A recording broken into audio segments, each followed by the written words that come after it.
Mag-withdraw na tayo mga kaibigan ng ating sahod. Kasi kahapon di ako nakapag-withdraw mga kaibigan. Dapat kahapon pa lang may sahod na kami, no? Kaso nag-overtime kami kahapon mga kaibigan. Kaya natulog ng isang araw yung pera ko sa ATM machine. At ayan na nga mga kaibigan, no? Jackpot na tayo sa sahod. 4,500 yung ating sinahod mga kaibigan. Ganyan ang buhay sa Pilipinas, no?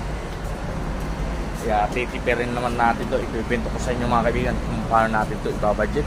Sanay na tayo sa buhay Pilipinas na mababa lang ang sahod. Tara, budgetin na natin mga kaibigan. Ito na nga yung 4,500 mga kaibigan na kailangan nating budgetin hanggang sa quincenas, no? Ang 1,000 dito mga kaibigan ay pambayad natin sa upa sa bahay kasi nangungupahan lang ako mga kaibigan.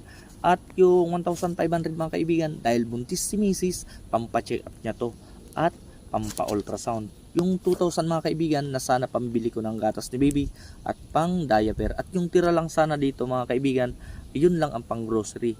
Pero dahil nagpadala yung relatives ko mga kaibigan, ayan, 3,000 pesos mga kaibigan. Kaya nakapagbili na ako ng malaking gatas, maraming diaper. At yung tira doon mga kaibigan, ibibili ko din ng laruan yung anak ko mga kaibigan ngayong December. At syempre yung tira doon, pang noche na din namin kahit 1 kilong pansit or spaghetti dyan, may handa man lang mga kaibigan. Kaya maraming salamat sa nagpadala sa akin mga kaibigan ng pera. Malaking tulong yun sa akin. Kaya hindi na ako mangutang.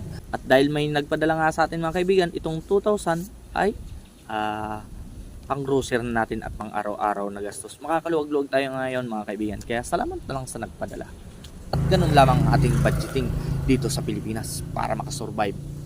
That's all. Mabuhay mga manggagawa sa Pilipinas. Magpakatatag lang tayo mga kaibigan. Maraming salamat.